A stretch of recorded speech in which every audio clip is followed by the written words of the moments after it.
Neat ఇష్యూపై కేంద్ర మంత్రులు కిషన్ రెడ్డి, బండి సంజయ్ మౌనంగా ఎందుకున్నారని ప్రశ్నించారు కాంగ్రెస్ ఎమ్మెల్సీ బల్మూరి వెంకట్. కేంద్రంలో ఉన్న ఎన్డీఏ నాయకులు నీట్ ఎగ్జామ్ తప్పిదాలపై మాట్లాడకపోవడం సిగ్గుచేటని విమర్శించారు. ప్రధాని మోదీ మీడియా ముందుకొచ్చి క్షమాపణలు చెప్పాలని డిమాండ్ చేశారు. కేంద్ర విద్యాశాఖ మంత్రి ధర్మేంద్ర ప్రధాన్ వెంటనే రాజీనామా చేయాలన్నారు. నీట్ తప్పిదాలపై ఎన్ఎస్యుఐ వామపక్ష విద్యార్థి సంఘాల ఆధ్వర్యంలో సోమాజిగూడ ప్రెస్ క్లబ్లో జరిగిన మీడియా సమావేశంలో మాట్లాడారు బల్మూరి.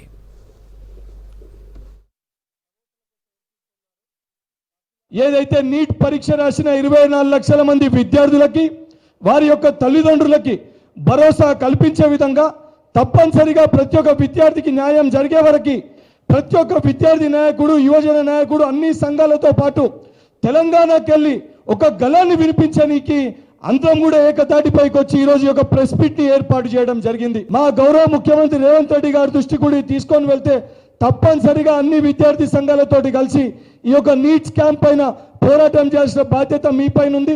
సంపూర్ణ మద్దతు రాష్ట్ర ప్రభుత్వం కూడా మీకు అందిస్తుందని చెప్పి వారు చెప్పడం జరిగింది. మా విద్యార్థి యువజన సంఘాలు SFI, AISF, PDSU, VJS, DYFI, AIYF, PYL, NSUI, youth Congress అందరం కూర్చొని చర్చించి సంబంధించి 6 డిమాండ్లని మీ ముందు ప్రవేశపెడుతున్నాం. మొట్టమొదటి డిమాండ్, నీట్ పరీక్షను మళ్ళీ నిర్వహించాలి. రెండోది, నీట్ లీకేజ్ పై సుప్రీంకోర్టు జడ్జి తోటి విచారణ జరిపించి బాధ్యులైన వారిని కఠినంగా శిక్షించాలి.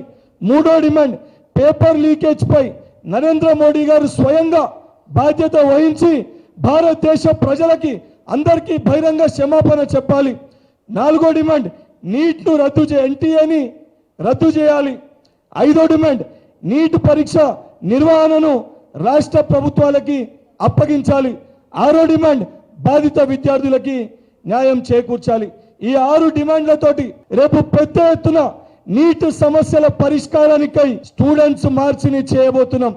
రేపు స్టూడెంట్ మార్చి తర్వాత కూడా ఈ యొక్క కేంద్ర ప్రభుత్వం స్పందించకపోయినా కేంద్ర మంత్రి కిషన్ రెడ్డి గారు కానివ్వండి, బండి సంజయ్ గారు కానివ్వండి, వీరు దీనిపైన స్పందించకపోయినా బండి సంజయ్ గారిని, కిషన్ రెడ్డి గారిని కూడా వారి స్వయాన వారి ఇంటి దగ్గరికి వారు ఎక్కడ కార్యక్రమాలు చేసినా అందరం అక్కడికి వెళ్ళి నిలదీసి ఈ యొక్క విద్యార్థులందరూ కూడా న్యాయం జరిగే వరకు తప్పనిసరిగా పోరాటం చేస్తామని చెప్పి